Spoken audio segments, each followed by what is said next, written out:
Olá, caros telespectadores, bem-vindos ao programa Um Sentido para a Sua Vida, da Federação Espírita do Estado de São Paulo. Hoje nós vamos falar sobre transtornos bipolares. Uma palestra que foi feita pelo Dr. Leandro Barbosa, que é médico psiquiatra da Associação Médico Espírita de São Paulo. Dr. Leandro vai falar sobre as maneiras como podemos identificar a bipolaridade e os meios pelos quais podemos saber identificar e nos prevenir através do Espiritismo. A palestra está ótima, não percam. Mas o que é o transtorno bipolar? Como é que a gente poderia descrever? É uma condição psiquiátrica caracterizada por alteração grave do humor. Então, não se trata de um pequeno momento de irritação, ou de uma alegria, ou um momento de tristeza, ou de algum tipo de descontentamento, que envolve um período de humor elevado, e a gente vai entender melhor o que é humor elevado, e um período de depressão, intercalado por um período de remissão. Então, você tem um período de uma agudização desse humor, num estado mais exaltado, mais eufórico dele, tem um período de remissão e vai ter um período também de depressão. Isso daí vai oscilar um pouco, quem vem antes, quem vem depois, a gente vai ver isso mais ou menos para frente aqui. O que quer dizer um humor elevado? Não é simplesmente ganhar na Mega Sena e ficar feliz, ou saber que vai ser pai e ficar feliz. Nem sempre as pessoas ficam felizes hoje em dia quando sabem que vai ser pai, mas, de um modo geral, o processo reencarnatório deve ser para nós um momento de muita alegria, né? Mas não é dessa alegria que a gente está falando. A gente está falando de um humor elevado, anormal, persistentemente elevado, expansivo ou irritável. Então, também essa é uma característica. O humor pode se apresentar com características mais irritadas. A pessoa que começa a desempenhar um quadro mais irritadiço, fora de uma característica normal dela. Com aumento anormal, persistente de atividades dirigidas a um objeto, ou um aumento anormal da energia. Então, existe essa coisa do humor, de estar alegre, feliz, eufórico, animado, mas existe essa coisa da energia. A pessoa parece um trator, já viu? Que tem, quando vê, está fazendo tudo, acorda 5 da manhã, e já acorda dando bom dia para todo mundo, e quando vê, deu 6 horas, já fez compra, já foi na padaria, já está de novo arrumando a casa. Em menos de meia hora, ela fez a tarefa que normalmente ela faria em 2 dias, ela já fez em meia hora. E se sente super disposta para isso. Se sente com energia, com vontade de fazer mais. Dentro das características do humor elevado, vão se apresentar 2 quadros. Um é o quadro que a gente chama de hipomania, que é esse estado de humor elevado, com uma duração mínima de 4 dias, mas que dura grande parte do dia. Não é acordou de manhã animado e depois foi dormir, e descansou e ficou calmo de novo. Não, ela passa o dia inteiro, está de madrugada, vamos lavar a casa? Mas para lavar a casa essa hora, são meia-noite, não, mas vamos lavar a casa, estou com vontade de lavar a casa. E quando acorda de manhã, dorme lá para as 4, acorda às 6 e acorda naquele pique. Não, vamos sair para a gente no supermercado, vamos fazer uma academia? Então você vê assim, é natural que você observe que tem algo destoante de algo razoavelmente normal nesse processo energético da pessoa. E o quadro de mania, que é um quadro ainda mais intenso desse processo, que vai ter uma duração mínima maior que 1 semana, e também durando o dia inteiro, ou grande parte do dia. Como que nós podemos perceber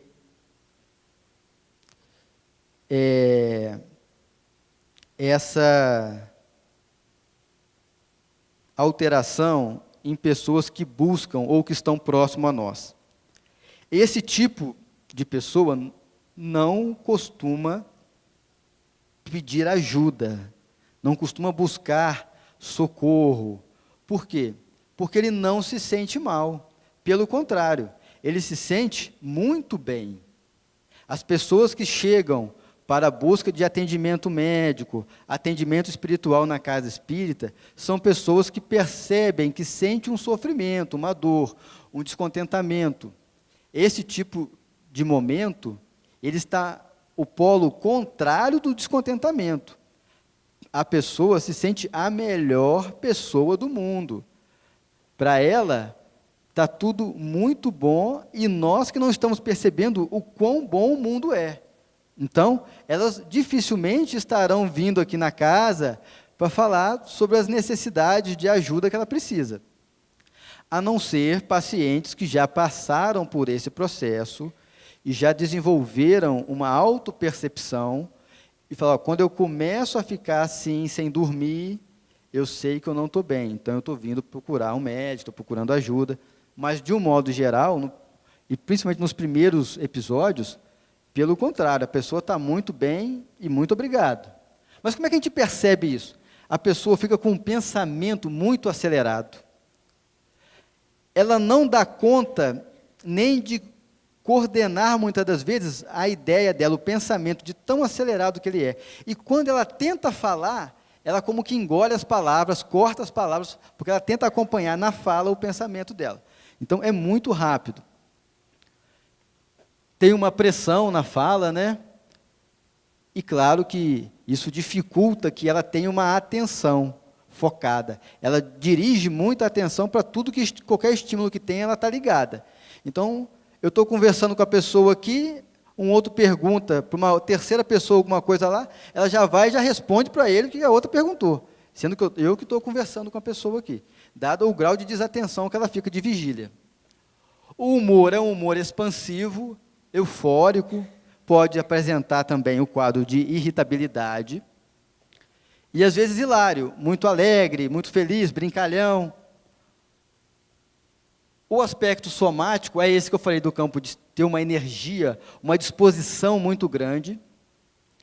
O interesse sexual pode ficar muito aumentado a chegar a ter comportamentos de um comprometimento importante de vida social.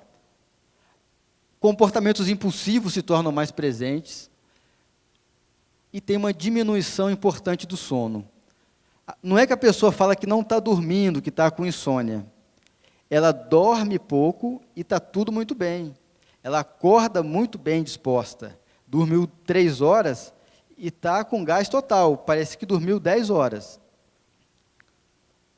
Os aspectos intelectivos e cognitivos têm um aumento de um interesse do prazer, tem uma sensação de mais-valia e de grandiosidade e riqueza.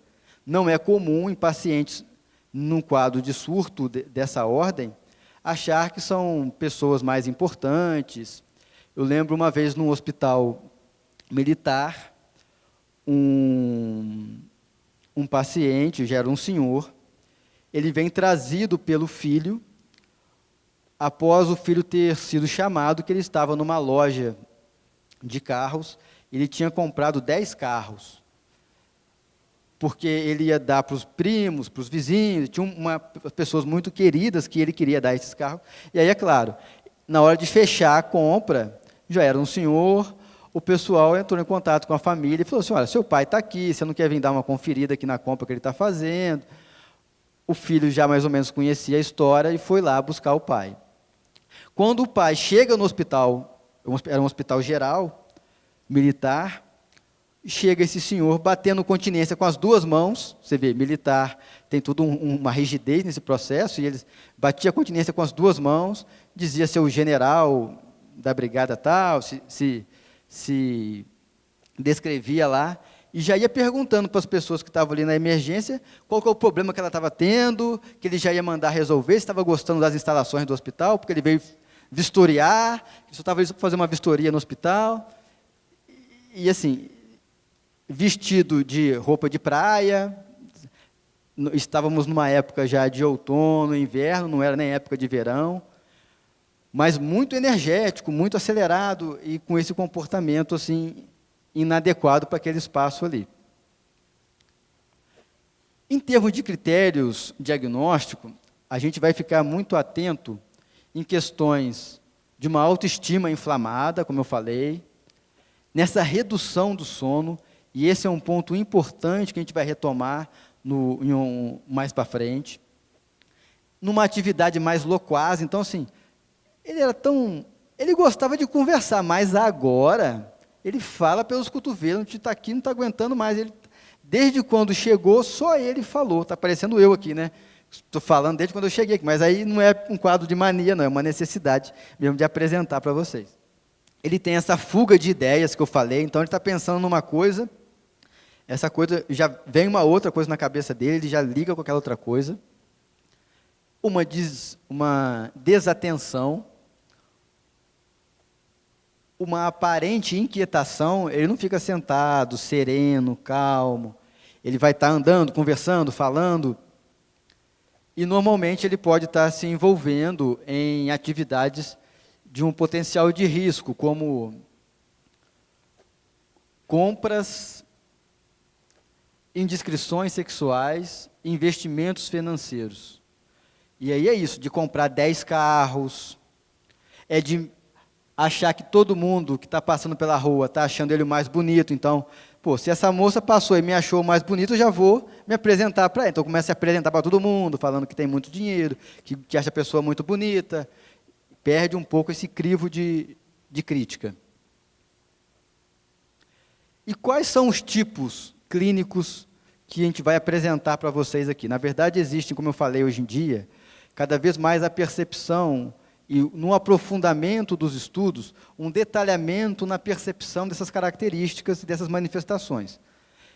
O que a gente tende a chamar hoje é um espectro do transtorno bipolar. Eu vou apresentar para vocês o bipolar tipo 1 e o bipolar tipo 2, que são caracterizados há bastante tempo e que dá para ter uma referência para a gente aqui do que é esse contexto que a gente está falando do transtorno mental do quadro bipolar. O transtorno bipolar tipo 1, ele é caracterizado, deixa eu marcar aqui para vocês, né? Por um episódio de mania. Então a mania vai ser essa exaltação do humor, essa agitação, essa constante manifestação energética que toma conta da pessoa. É importante vocês perceberem que existe um domínio desse estado sobre a pessoa. Ela não está fazendo isso com uma consciência, com a razão. Ela se perde, ela é dominada por esse estado, que pode ter sido precedido ou sucedido de um episódio hipomaníaco ou depressivo. Se a gente fosse botar isso num gráfico para ilustrar, seria mais ou menos assim. A pessoa tem um momento de elevação do humor, essa linha aqui seria a eutimia, a pessoa no seu estado normal, com humor tranquilo, sereno, estável. No quadro bipolar, então, ele vai apresentar um pico, uma elevação desse humor. Mas não é só isso que ele apresenta. Em um determinado momento, sim. Isso dura algum tempo, dias, se não for tratado, semanas e até podendo chegar a meses. Como precisa de tratamento, porque a pessoa fica fora de si, esse tempo aqui reduz e a pessoa entra num estado de maior estabilidade. Mas, em algum momento, ela pode desencadear, ela tem que desencadear, para ser bipolar, um quadro de depressão. Então, ela sai desse polo mais elevado do humor e vai apresentar também um quadro de depressão. Mas, em algum momento, ela vai retomar esse quadro de eutimia aqui, de estabilidade, que a gente tenta, com o uso da medicação, mantê-lo grande parte do tempo nesse estado. Esses momentos de picos assim, são muitas das vezes descritos como as crises. E a gente percebe, pelos estudos, que quanto menos crise tem, quanto menos a pessoa entra nesses estados de euforia ou de depressão, melhor, menos repercussões cerebrais a doença traz para ela. Normalmente, 40% das pessoas que entram num estado de crise, 40% não retoma o mesmo desempenho, a mesma qualidade de vida que tinha antes de ter esses episódios de crise assim. Esse, então, é o bipolar tipo 1. E a gente vai ter também o bipolar tipo 2. E aí, uma das diferenças é que o episódio não é essa aceleração, esse aumento do humor, ele é um pouco mais discreto. Ele tem a hipomania, é uma mania um pouco menorzinha, menos intensa, com duração mínima até 4 semanas, como estava 4 dias, como estava naquele outro slide. Precedida por um episódio de depressão. Então vai ser isso aqui, ó. Passei demais. Aqui. A pessoa vai ter episódios depressivos e às vezes a pessoa não sabe que é bipolar, mas sabe que é depressiva, porque já até faz tratamento para depressão. E lembra que teve uma pergunta aqui, que perguntou assim, o paciente que está deprimido, perguntaram para o Mauro, né? O paciente está deprimido, toma medicação antidepressiva, fica muito agitado, muito falante, alguma coisa dessa ordem.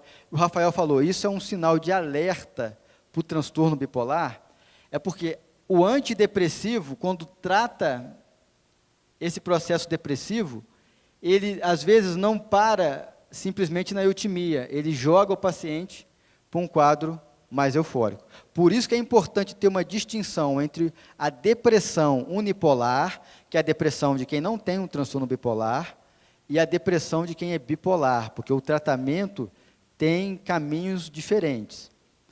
Então, no quadro do tipo 2, a pessoa tem episódios depressivos, mas em algum momento da história dela, ela vai apresentar uma certa euforia, não tão intensa quanto um quadro de mania, que rompe totalmente a capacidade dela de estar ali no convívio laborativo, social, mas que já traz algumas repercussões e tira de um estado de estabilidade. Entendido? Mais ou menos? São muitas informações, a gente vai tentar deixar um tempo para pergunta, aí vocês podem aí, tem um pessoal passando com os papeizinhos aí, podem anotar. Não sei se a gente vai conseguir responder todas por causa do nosso tempo aqui, mas a gente vai tentar.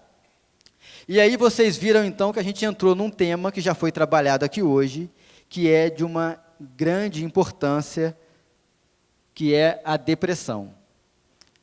A gente falou muito da questão da euforia, né, do estado de elevação do humor, de manifestação energética importante, mas a gente não pode esquecer que o quadro bipolar, ele tem como uma das características também o quadro depressivo, que eu não vou pormenorizar, porque o Mauro já esteve na manhã aqui trabalhando com vocês, mas a gente não pode deixar de falar sobre o suicídio.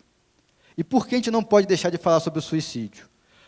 Porque os estudos demonstram que de 99% a quase 100% dos suicídios tem como sua base algum tipo de transtorno mental.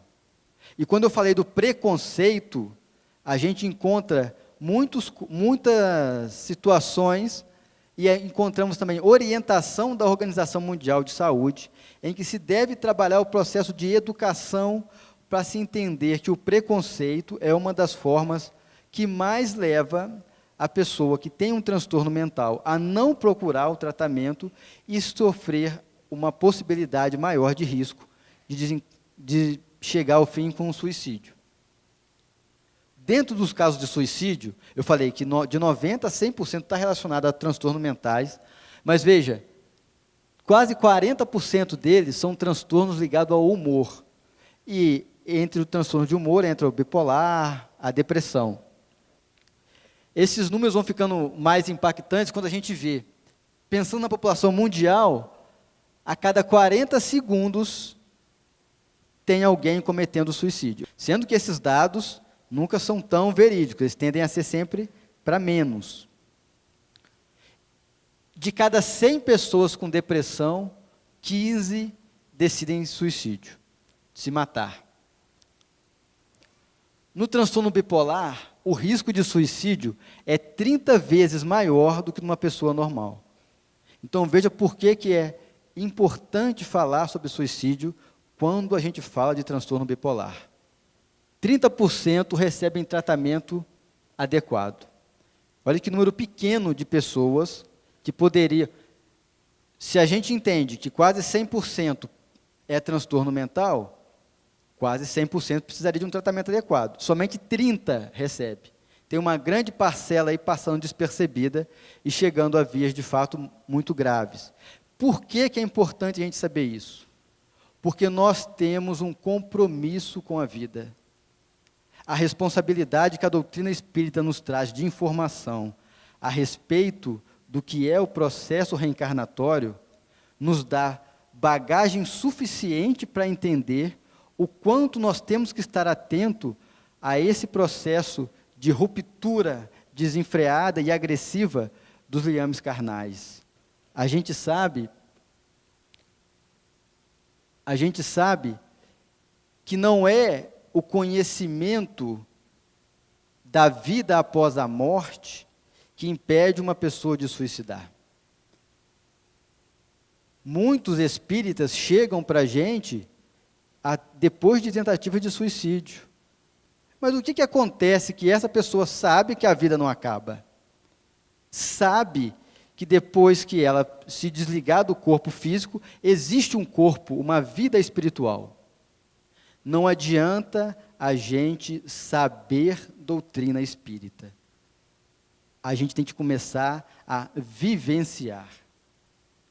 Existe algo muito diferente entre ter conhecimento, receber informação e ter capacidade de torná-la processo e registro vivo em cada um de nós. Agora, esse é o momento que nós vivemos. Quando se fala em mundo de regeneração, quando se fala de transformação para um novo mundo, é disso que a gente está falando. De reviver, regenerar.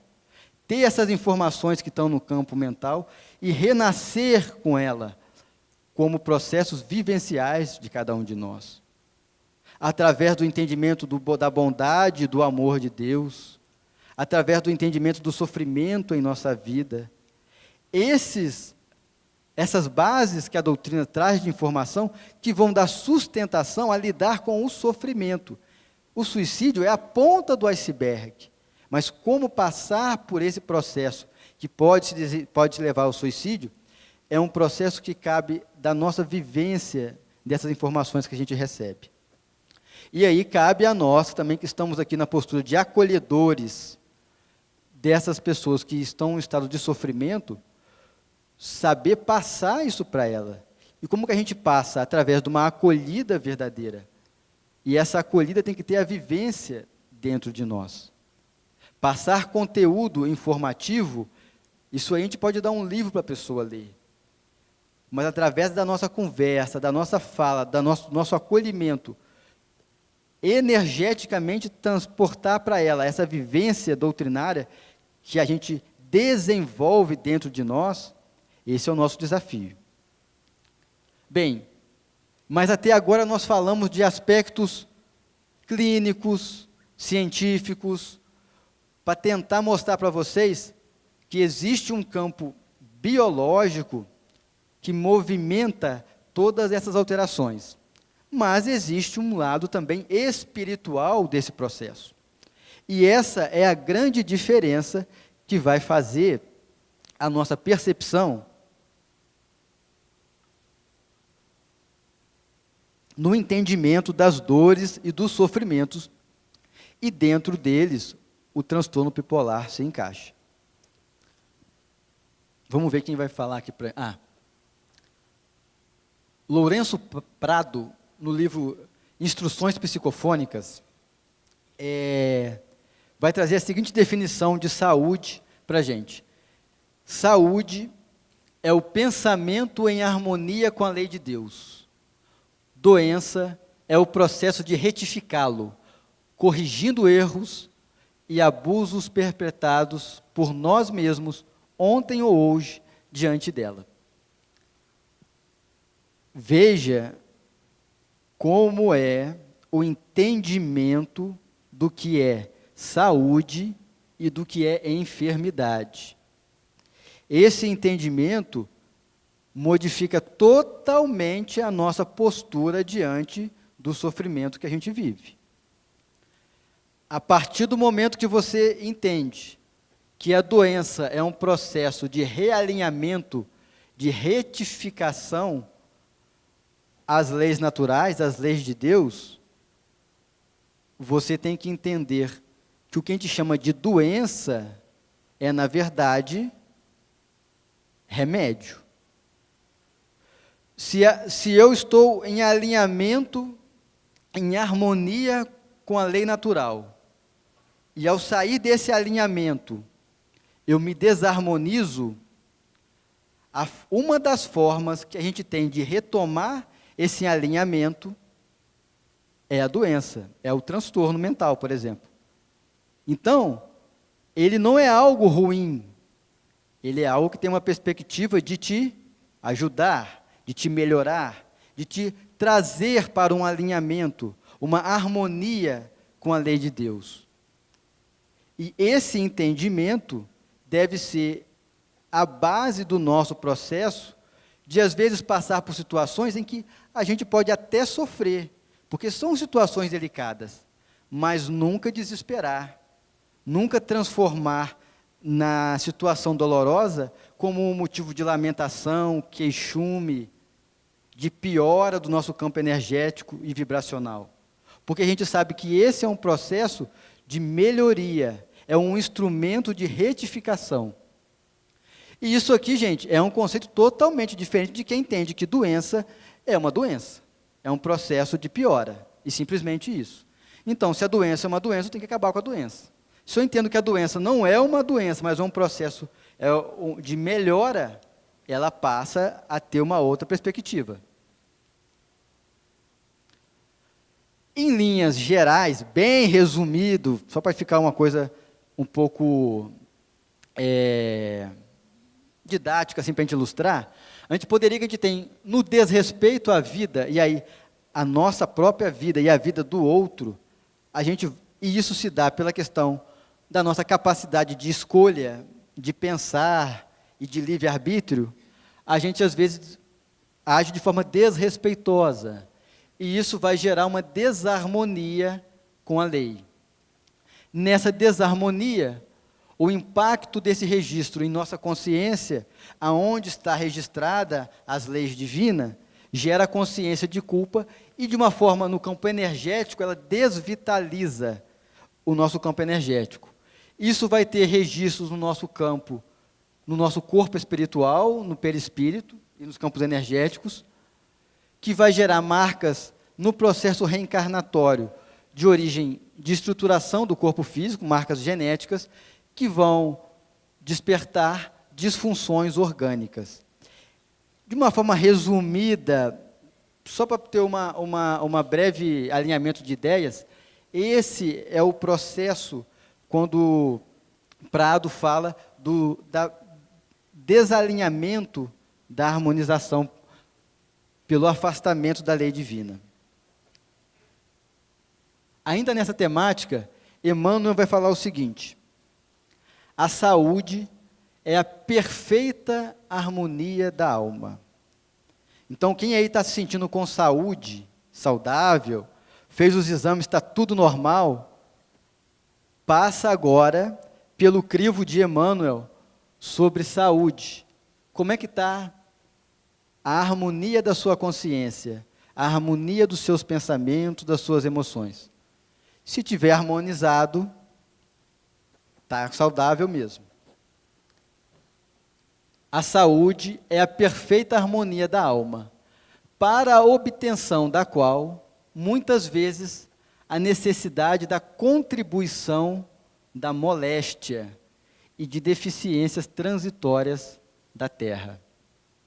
Então ele vem também reforçar que as moléstias, as deficiências físicas, elas são mecanismos de harmonização da alma.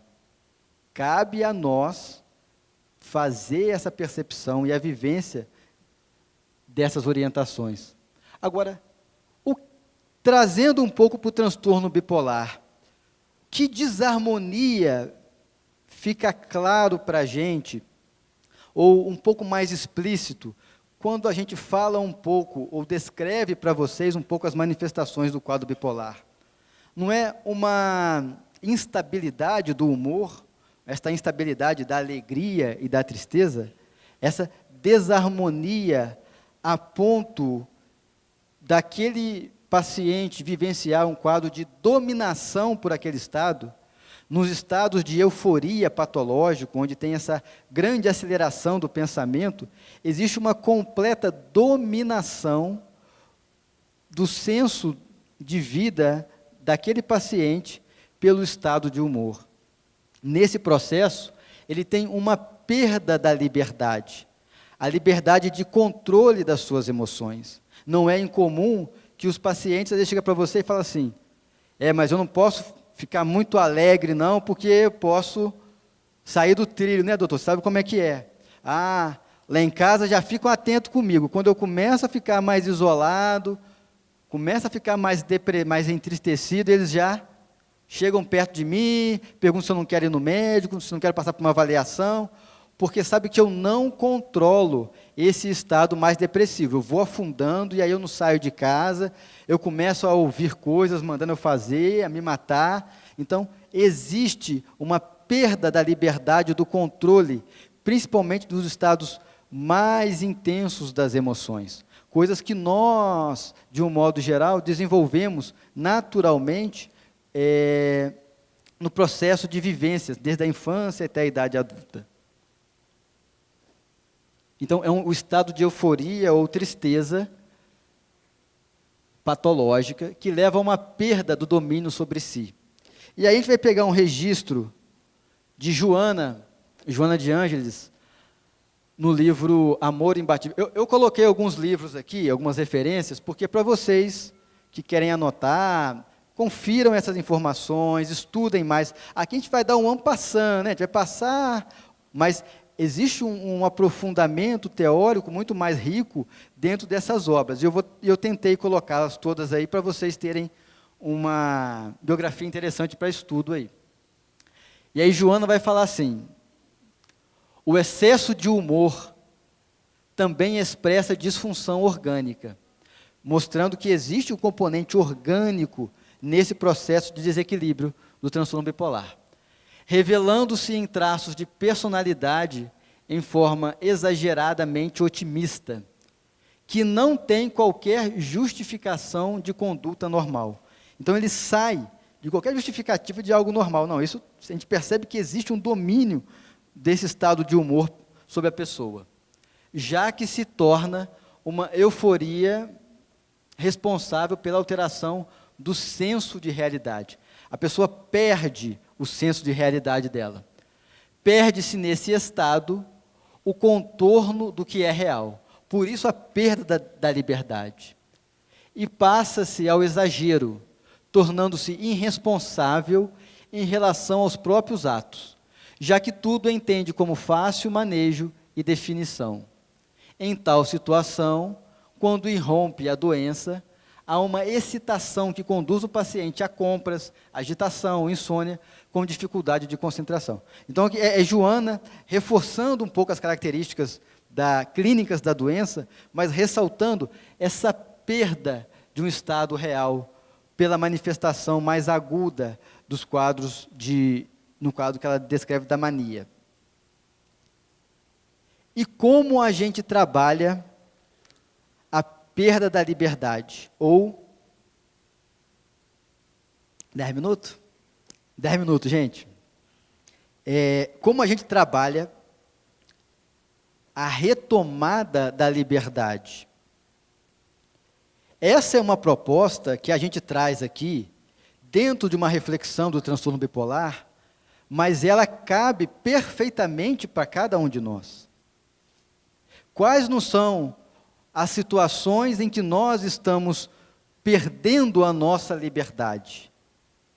Em quais situações nós também nos sentimos prisioneiros de manifestações ainda muito animalizadas da nossa personalidade?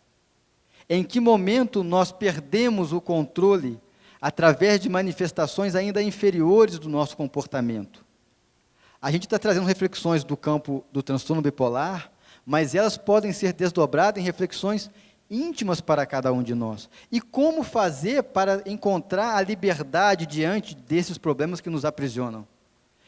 E aí a gente vai ver a disciplina como uma ferramenta fundamental no processo de controle e de libertação.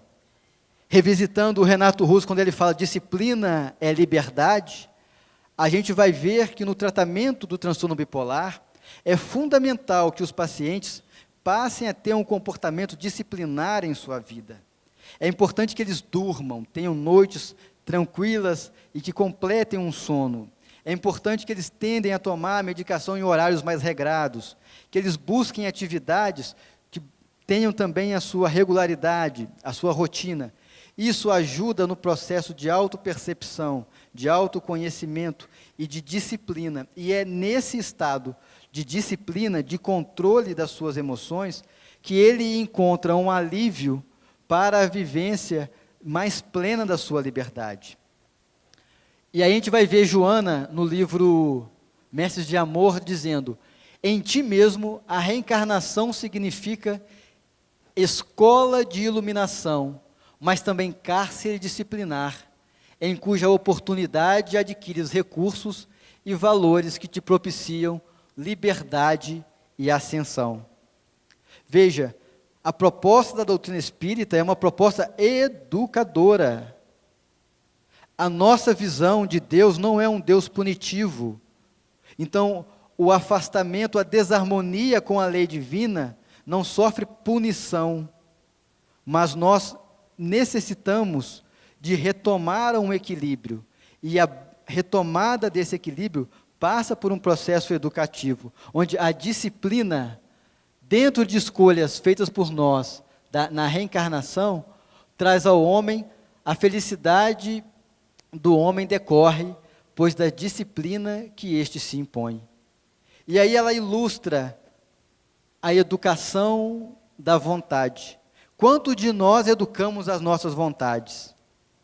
A vontade de comer um chocolate, para quem não pode comer, quem é diabético e quer comer muito açúcar. A vontade de não falar da vida do outro, para quem é maledicente. A vontade de segurar a raiva, para aquele que tem uma dificuldade no controle da ira. A correção de nossos atos.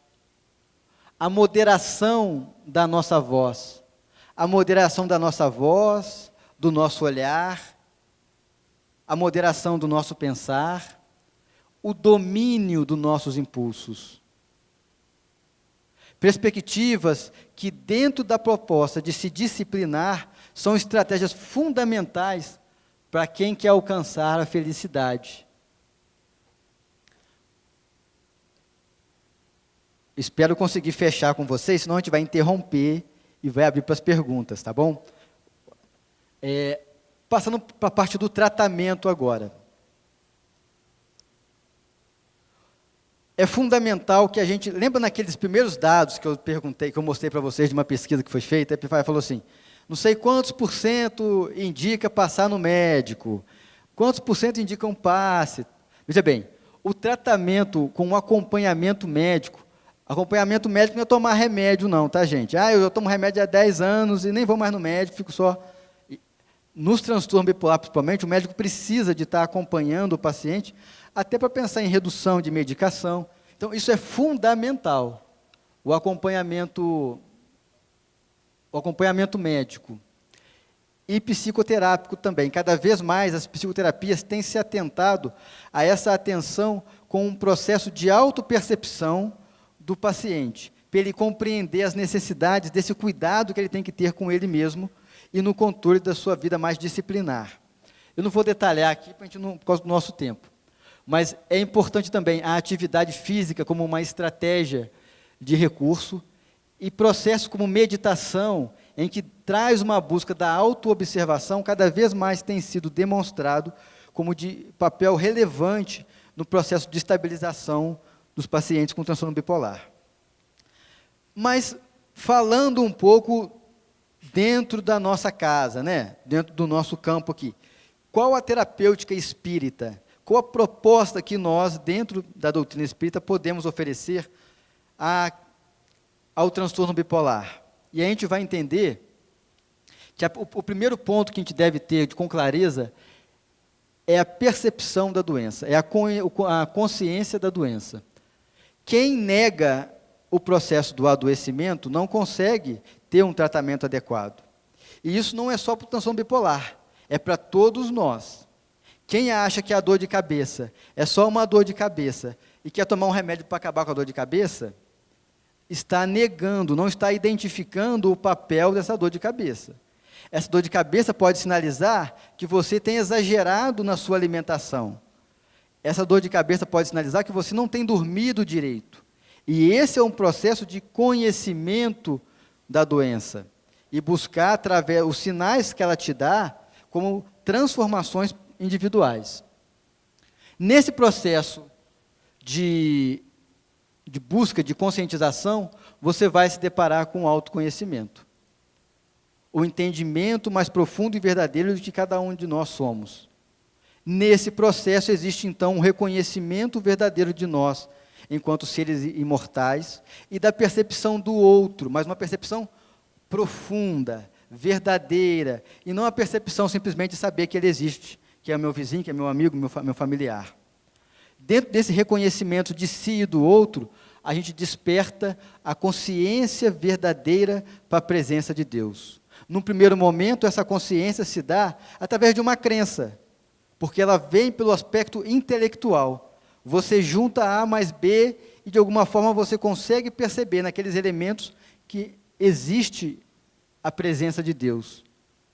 Mas é num segundo momento, através da vivência real da fé, que a gente encontra essa união de harmonização com a divindade. E a gente passa a viver de forma harmônica a lei.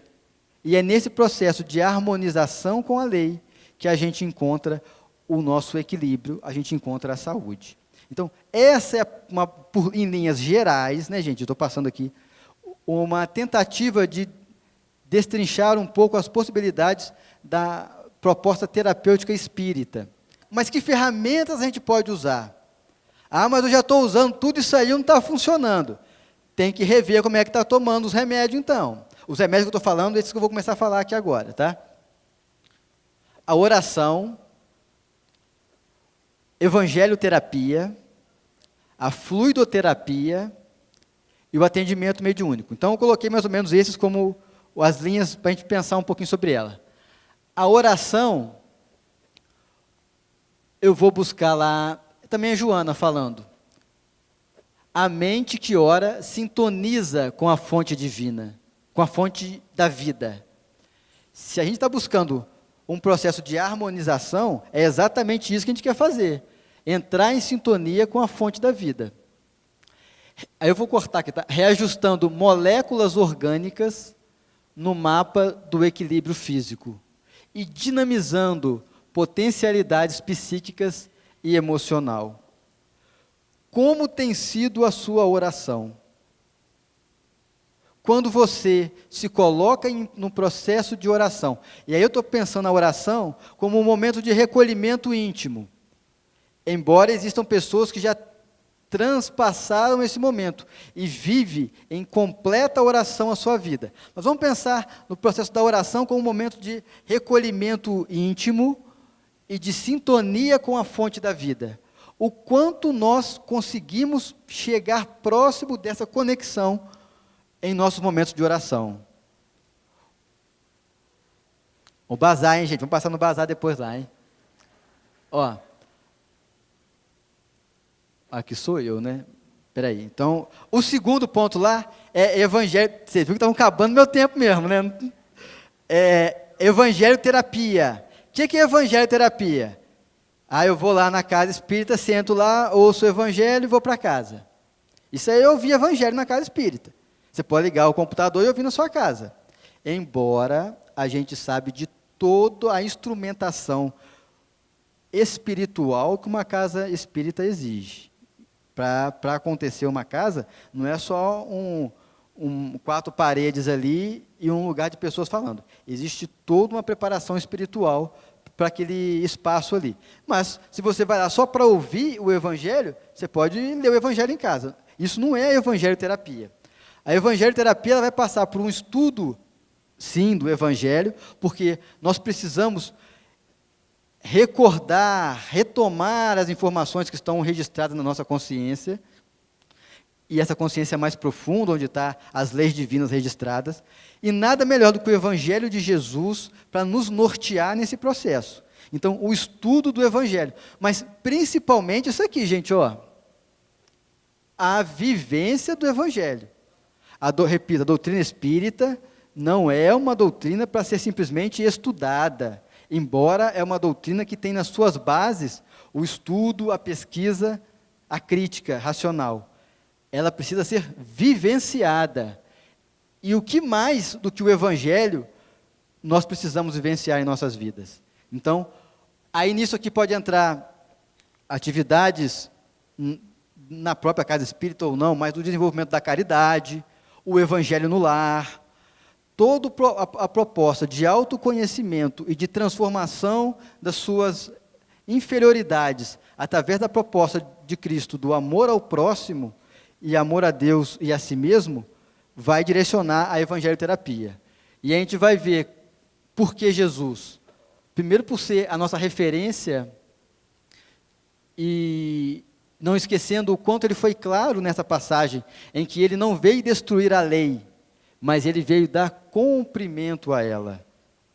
E quanto nós estamos nos dizendo seguidores de Jesus, mas estamos aqui destruindo ou nos desarmonizando com essa lei. Então, oração, evangelho-terapia, a fluidoterapia, que vai entrar o passe e a água fluidificada. E aí, Emmanuel fala para a gente que o passe é uma transfusão de energia psíquica tão importante e tão refazedora quanto uma transfusão sanguínea, quando ela é necessária. A diferença de uma para outra, ele diz que a transfusão sanguínea ela se dá de bases limitadas, de reservatório limitado, enquanto as transfusões energéticas, psíquicas, ela vem de uma fonte ilimitada e espiritual. Agora, o quanto eu, quando estou recebendo um passe, estou em sintonia com essa ilimitada força e fonte espiritual. O quanto eu estou ali, tomando um passe, pensando no problema, lamentando o que eu estou passando, remoendo uma mágoa que está dentro de mim. Não adianta tomar o remédio se tomar em dose errada, em hora errada, de forma equivocada. O problema não é o remédio. O atendimento mediúnico, e aí a gente vai deixar isso para um segundo momento, quando talvez a gente retome alguma abordagem mais específica sobre o processo obsessivo dentro dos transtornos mentais, mas é fundamental que a gente não perca de vista uma coisa. Todo o processo de influenciação, de obsessão, é uma manifestação de sintonia. É uma ligação de sintonia. Não é o outro que está simplesmente me causando e eu sou um coitado, uma pessoa que infelizmente não está sendo bem amparada, que está passando por dificuldades. Eu sou corresponsável nesse processo. E aí, Sueli vai falar o seguinte: como é que funciona o pensamento em estados emocionais negativos? Cria uma zona mórbida em nosso campo mental. E é essa zona mórbida que faculta a inoculação dos pensamentos alheios. Que pensamentos que são esses? Dos obsessores. Que por serem de teor inferior, agem em nós, causando esses distúrbios de ordem mental. Então, essa fala é para responsabilizar o quanto nós temos apresentado estados emocionais negativos, que abrem portas para um processo de sintonia com espíritos que também estão nesse nível de atuação. E para a gente, já finalizando, a gente vai ver Manuel Filomeno falando a respeito da obsessão, a seguinte coisa: o cérebro do hospedeiro bombardeado, então, por ondas mentais negativas, do hóspede em desalinho, então, de quem está sendo obsediado, recebe ondas mentais de caráter de desalinho do obsessor, recebe as partículas mentais que podem ser consideradas como verdadeiros elétrons, com alto poder desorganizador das conexões neuronais. E a gente sabe que são essas conexões bem estabelecidas que vai trazer o bem-estar. Da mesma forma que essas conexões desestruturadas e desalinhadas pelas ondas mentais do obsessor, vai agravar um processo de transtorno mental. Para fechar, a gente busca Kardec, onde ele tenta já na sua época elucidar para a gente a importância dessas oportunidades de estudo mais aprofundado da ciência dentro do campo da doutrina espírita. Ele diz: abrindo novos horizontes a todas as ciências, o Espiritismo vem também esclarecer a questão muito obscura das doenças mentais, assinalando uma causa até agora não levada em conta, causa real, evidente, provada pela experiência e cuja verdade mais tarde será reconhecida, a parte de ação do mundo invisível nos fenômenos da natureza. Espero que vocês, nessa apresentação corrida, tenham de alguma forma recebido, se não tudo aquilo que acalmava os corações ou que atendesse às necessidades individuais de vocês, mas que pelo menos tocasse um pouco de forma carinhosa e de uma maneira muito grata a oportunidade de estar com vocês aqui reunidos numa tarde como essa, falando de uma proposta tão importante que nos mobiliza para uma busca real das transformações que nós precisamos ter. De pouco adianta estarmos aqui refletindo, pensando, analisando e até trazendo propostas para complementar essas informações que a gente está trazendo aqui, se tudo isso não chega aos nossos corações, se tudo isso não se transforma em motivadores de uma vivência diferente da nossa perspectiva ainda limitada dentro das informações em que o mundo espiritual tem nos revelado e nos oportunizado de crescimento. Que Jesus nos envolva, nos ampare por esse dia, e novamente eu agradeço em nome da AME, do Nos Ame, a oportunidade de estar aqui com vocês. Gostaram da palestra, não é mesmo? Muito importante, vocês viram que o Dr. Leandro falou bastante sobre a vontade. Nós temos o domínio da nossa vontade. A nossa vontade é do Espírito, perceberam? Agora, o que eu queria deixar aqui claro para vocês sobre a bibliografia que ele usou na sua palestra. Joana de Ângeles, André Luiz, Sueli Caldas Schubert e Filomeno de Miranda. Caso tenham alguma dúvida, utilizem o nosso e-mail, divulgação@fiesp.org.br. Muito obrigado pela audiência.